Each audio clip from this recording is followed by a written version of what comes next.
Welcome back. Let me ask you something. How many deals have slipped through your fingers, not because you were told no, but because you simply never followed up? I have seen that over and over again in Mentees. Someone makes a great impression, the first impression, the seller shows some interest, then silence. And the opportunity dies not from rejection, but from neglect. And I've talked about a person who had a great conversation with a potential seller, was asked to call back, forgot to do that. And when he finally remembered and called back, she said, "Oh, yeah, I'm not interested anymore because since we last talked 6 weeks ago, I've acquired 2 businesses." She was in the business. It made it easy for her, but lesson learned, and he learned that lesson. So today, let's talk about why the fortune is in the follow-up. Here's the truth. People are busy. We all know that. They forget, they get distracted, they hesitate, and your first outreach is almost never their top priority. We hope it is, but it's not. They have other things to do. But consistent follow-up keeps you in front of and center with them. And sellers, especially those nearing retirement, often need time to warm up. They want to see if you're serious, and following up shows them that, if done well. In fact, persistence alone can separate you from 90% of the bots out there. Most people quit too early, which brings me to some important numbers, and you should pay attention to these, the statistics. So, 48% of people never follow up after the first contact. 25% stop after 2 contacts, and then only 10% make more than 3 contacts. But here's the kicker. 80% of sales are made between the 5th and 12th contact.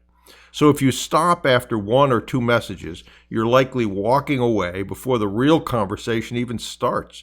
In acquisition, I've seen mentees finally close deals after 8, 10, or 14 follow-ups.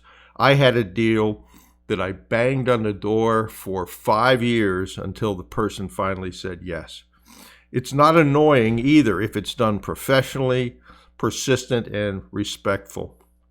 My mentor actually, talks about way back in my property tax days, a follow-up that I did with a CFO of a Fortune 500 company, and I called 100 times. I know that sounds crazy. Finding a way to keep in contact 100 times was difficult, but I did.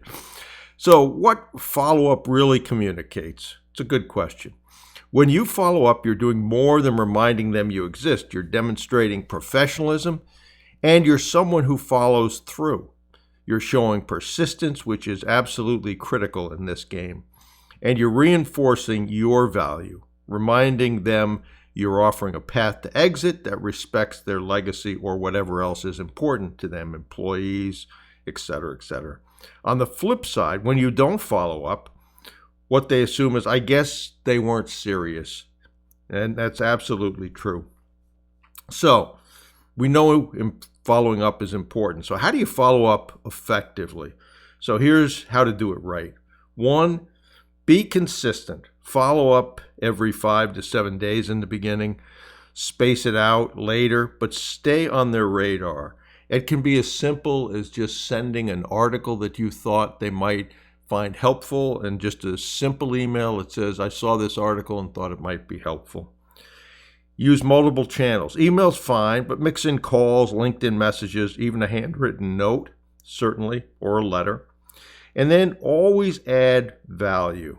Instead of checking in, share something like what I talked about in terms of an article, a relevant success story, or even a comment on market trends. This begins to build a relationship. And then track your follow-ups. Use a CRM. I don't like a spreadsheet. There becomes too many of them. So a CRM, something like HubSpot. And then set reminders and be intentional. Don't rely on your memory. Rely on a system to do that for you. And if you treat follow-up like a system, not a chore, you'll get results.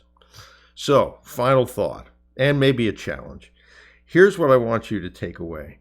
Deals don't die from a no, they die from silence.